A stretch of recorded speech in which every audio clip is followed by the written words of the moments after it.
Assalamualaikum warahmatullahi wabarakatuh. Kembali lagi bersama saya Siti Fitri di podcast PBSI. Obrolan seru seputar fenomena sosial dan perkuliahan. Nah, pada topik kali ini kita akan membahas tentang penggunaan media sosial dan pengaruh media sosial di kalangan mahasiswa. Nah, untuk narasumber kita hari ini adalah teman saya sendiri, yaitu perkenalkan nama. Assalamualaikum warahmatullahi wabarakatuh. Waalaikumsalam warahmatullahi wabarakatuh. Perkenalkan, nama saya Syamliani dari jurusan Pendidikan Bahasa dan Sastra Indonesia semester 7. Oke. Nah, karena kita membahas tentang pengaruh media sosial yang sudah sejak lama berada dalam kehidupannya kita, ya. Bagaimana Anda melihat pengaruh media sosial terhadap kesejahteraan mental Anda sebagai mahasiswa? Saya kan sebagai mahasiswa semester 7 yang sekarang lagi menyusun, kadang-kadang saya ada saat-saat lagi mental down gitu. Saya menggunakan media sosial seperti Instagram dan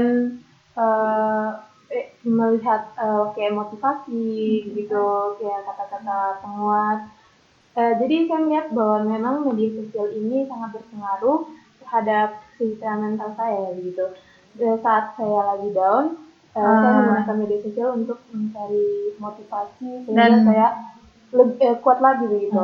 Jadi bersemangat lagi. Ya, kadang-kadang juga saya lihat bahwa di luar sana lebih banyak orang-orang yang mungkin masalahnya lebih banyak. Ya, masalahnya lebih banyak dari saya. Jadi saya kembali untuk menguatkan diri bahwa ini pasti bisa dilewati gitu. Jadi media sosial itu sangat berpengaruh dengan kesehatan mental saya. Betul sekali. Untuk kalau bisa tahu masalah yang bisa membuat Sambil down itu apa sih? Seperti ya masalah-masalah yang hadapi sekarang ya, penyusunan proposal gitu. Saya rasa kayak tidak bisa dilewati, tidak bisa dihadapi, tidak bisa diselesaikan oleh diri saya.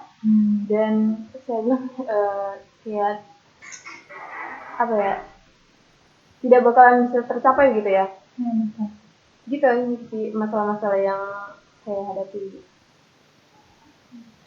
Oke, baik. Untuk pertanyaan selanjutnya nih, bagaimana menurut Anda media sosial mempengaruhi hubungan antara mahasiswa di lingkungan kampus? Mempengaruhi. Kadang-kadang saya juga kan pakai WA gitu. Iya, WhatsApp. Jadi kadang-kadang kalau kayak berjauhan gitu sering chat-chatan. Terus lihat-lihat story apa yang dilakukan gitu. Berbagi cerita juga. Saling tanya-tanya kabar gitu. Pakai WhatsApp. Kadang-kadang juga lihat story dia kemana-kemana gitu di Instagram. Jadi kan dengan media sosial itu kita bisa tahu aktivitas dia. Selama kita tidak bertemu. Iya. Kadang-kadang kan kayak sudah libur kampus gitu ya. Ya sama teman-teman kan pasti kan mahasiswa kan bukan hanya dari satu daerah. Berbagai daerah. Iya, gitu saling kontek-kontekan lewat media sosial.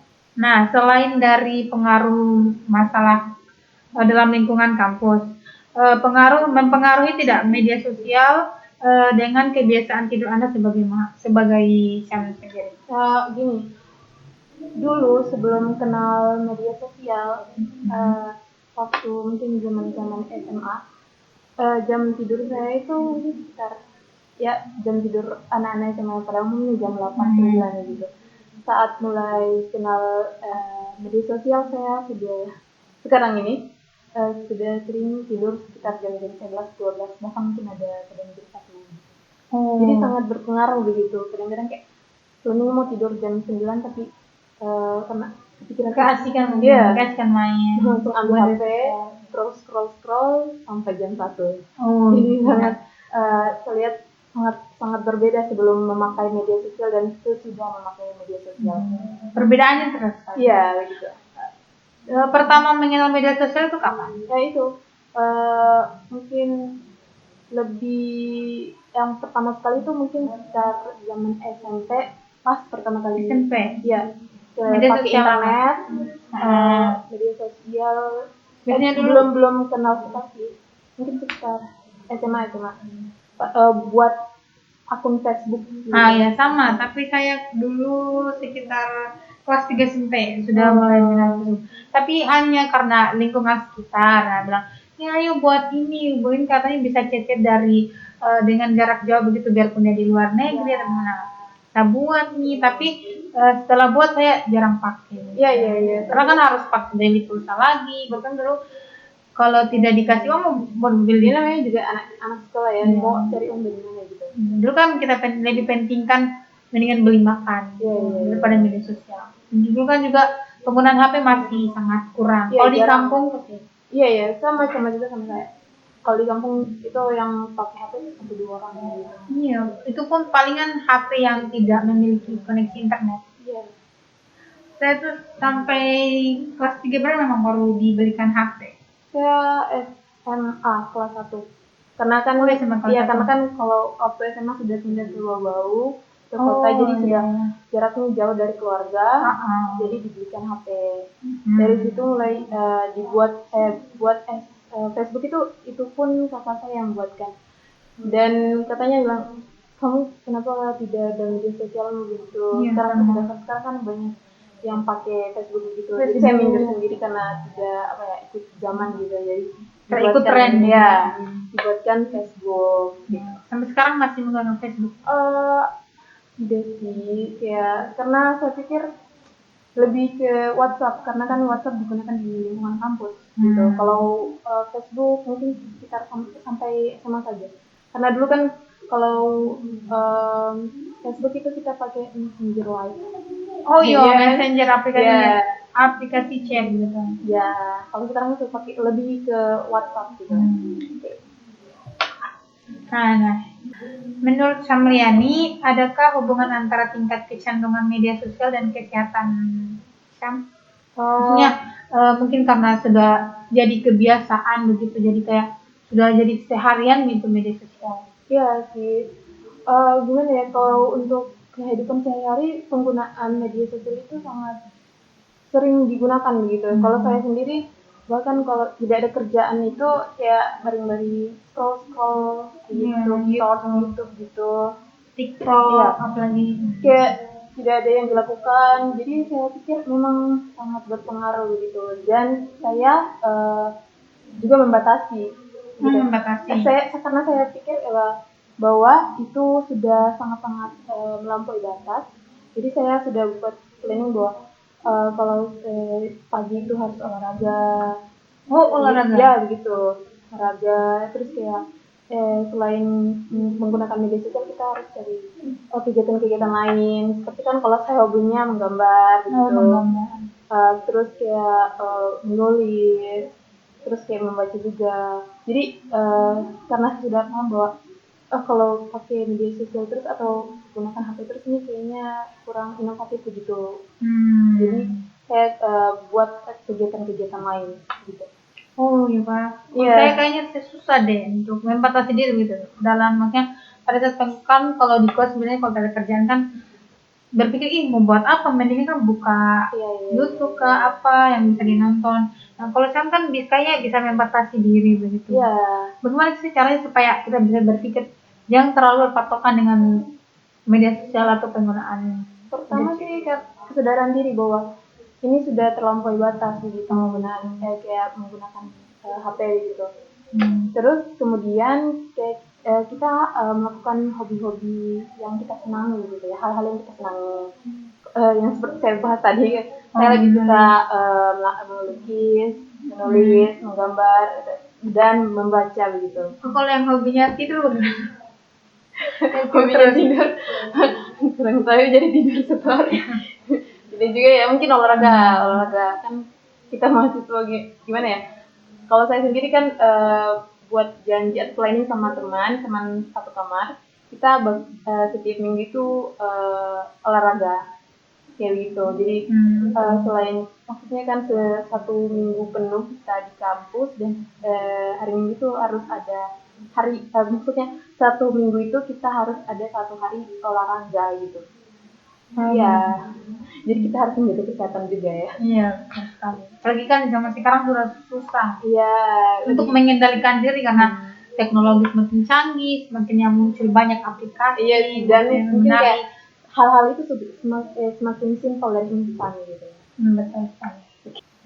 Apakah media sosial mempengaruhi persepsi Anda terhadap citra tubuh dan kecantikan gitu? Iya, berpengaruh. Kalau sekarang ya, mungkin kalau di Indonesia, bukan mungkin di Sekitaran kita. Pandangan kita bahwa wanita cantik itu harus kulitnya Putih. terus mulus. Setelah saya lihat mungkin kayak banyak YouTube orang-orang menikah dengan orang bule gitu.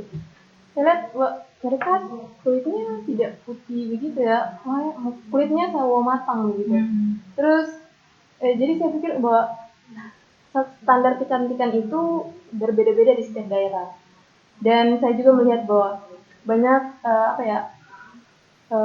pembicara-pembicara feminisme gitu, bahwa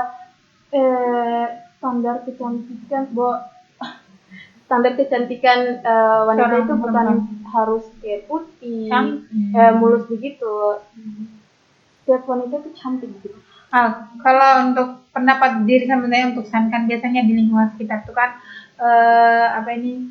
mungkin atau buka-buka Facebook lihat postingan cewek cantik atau sebagai dari gaya berpakaiannya dan berpengaruh tidak dengan gaya pakaian Samlian gitu. Apalagi lingkungan sekitar pastikan kita pakai baju ini kayak cantik deh, perempuan ini luar biasa. Kalau saya sih untuk berpakaian itu lebih nyaman. Utamakan kenyamanan sendiri gitu. Saya paling mungkin terlihat cantik kalau untuk orang sini kayak pakai baju ini cantik. Tapi kalau saya sih memang untuk lebih ke kenyamanan. Kalau saya pakai baju ini apakah nyaman? Jadi kalau saya sih sendiri lihat baju saya ini lebih longgar begitu. Jadi saya lebih suka yang longgar karena lebih leluasa untuk bergerak. Nyaman bergerak, tidak mempersulit begitu. Ya, dan satu hal lagi itu harus menutup aurat. Ya. Oh ya, betul sekali. Itu sih.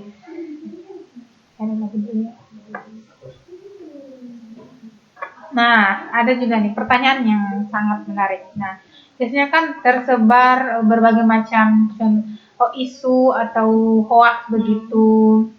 Apakah pendapat Syamliani nih informasi yang disebarkan lewat media sosial itu bisa langsung dipercaya atau tidak? Tentu tidak, karena kalau saya sendiri lebih ke berpikir kritis. Kayak seumpama lihat satu judul artikel begitu ya. Kalau saya pikir-pikir ini kurang masuk logika, saya tidak bakalan lebih memahami lebih lanjut begitu. Tapi jika saya dapat artikel-artikel yang menurut saya menarik, saya bakalan cari tahu di mana sumbernya, apakah ini fakta atau tidak, begitu. Oh, iya. Apalagi kalau umpamanya di media sosial itu sering kayak kalau saya sendiri ya, kayak resep obat gitu, kesehatan. Saya lebih cari untuk sumbernya itu dari lewat mana, dokter mana gitu. Jangan sampai ada salah satu informasi tapi mungkin terajalah narasumbernya tapi sebenarnya fakta begitu. Entahlah, saya lebih cari ke sumbernya sih. Yang sumbernya jelas dulu. Pengaruh media sosial terhadap akademis Samlian. Pengaruh media sosial, kalau saya sih sendiri sih untuk pendidikan. Akademisi. Kalau untuk akademisi saya sering menggunakan aplikasi AI gitu. Kecerdasan buatan. Ya, untuk cari jurnal. Aplikasi. Ya, karena kan sekarang masih untuk penyusunan itu kita butuh jurnal atau terus e-book atau dan sumber-sumber penelitian lainnya gitu ya. Jadi saya sering menggunakan Google Scholar kayak gitu. dan sumber-sumber jurnal akademis lainnya. Menurut Syamliani atau menurut secara pribadi dampak pengaruh media sosial dalam kehidupan. Ya, kalau saya sendiri saya tadi udah bilang kayak jam tidur yang berubah, terus Maksudnya dampak negatif dan positifnya bagi Syamliani. dampak negatifnya mungkin apa ya? Kalau dampak negatifnya tadi mungkin lebih larut tidurnya gitu. Terus Melupakan jam tidur, lewatkan jam tidur. Ya, terus kadang-kadang kalau kayak ada isu-isu negatif begitu, mungkin kayak tidak percaya tapi masih ada sedikit dampaknya lah, kayak ketakutan gitu lah. Terus kalau dampak positifnya sih Mungkin dampak positif yang lihat Syam selama menggunakan media sosial. kalau dampak positifnya untuk penggunaan media sosial lebih banyak teman. Terus kalau kayak di Instagram itu kayak kita berteman bukan saja di untuk lingkungan sekitar, kita juga dapat teman-teman yang jaraknya jauh begitu. Terus kalau kayak Facebook, kadang-kadang kita bisa interaksi sama orang-orang asing. Kadang-kadang kita bisa melatih bahasa Inggris kita juga ya. Kita chatting sama orang-orang asing, dan mereka itu welcome sekali begitu, orang-orang yang mau belajar bahasa Inggris gitu. Mereka juga beri tanggapan gitu sama chat-chat kita begitu. Hanya untuk melatih bahasa saja. Tiba-tiba kan lihatnya memang dia pengen latih bahasa Inggris begitu ya. Saya sharing beberapa hari kemudian tiba-tiba mungkin karena dia terlambat balas chat, tiba-tiba dikirim gambar yang tidak patut untuk di share, apalagi dilihat. Kalau terasa pernah gitu. Alhamdulillah tidak. Itu juga sih sebenarnya salah satu dampak negatifnya dan bahayanya juga. Jadi kalau sama kan. Jadi kalau dalam media itu harus berhati-hati. Iya. Kalau dalam bermedia sosial, dan ada juga etika-etikanya. Iya, karena kan biasanya itu sekarang mungkin berkomentar negatif. Gitu kan nggak boleh bercaci maki di media sosial karena sudah terlampau emosi gitu. Mereka tidak lagi menggunakan etika dalam bermedia sosial gitu. Menyebarkan komentar jahat ya, postingan orang. Menurut tanggapan Syam nih terhadap komentar-komentar netizen yang sangat panas ya gitu, kadang-kadang kan kayak ada perang gitu ya. Iya, tiba-tiba ada argumen. Iya, ada argumen. Apalagi sekarang kan di zaman-zaman politik ini ya, untuk pemilihan presiden. Iya, itu sangat gimana ya? Media sosial sangat berpengaruh. Iya, sedangkan sebelum waktu pemilihan untuk calon presiden Jokowi dan Prabowo, di situ saya lihat bahwa media sosial ini sangat berpengaruh untuk merubah perspektif seseorang terhadap calon presiden gitu.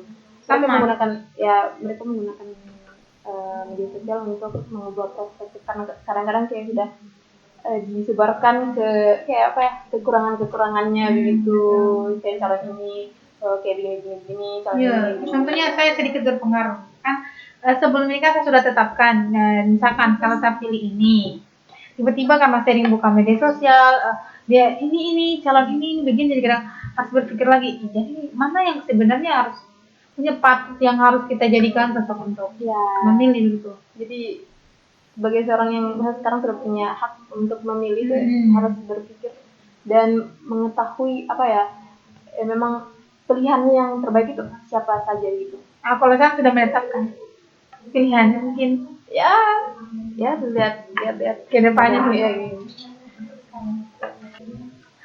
Nah, kan ini zaman media sosial sudah semakin, intinya pengguna media sosial itu sudah paling banyak lah dalam kehidupan, cenderung ke media sosial atau aktivitas sosial.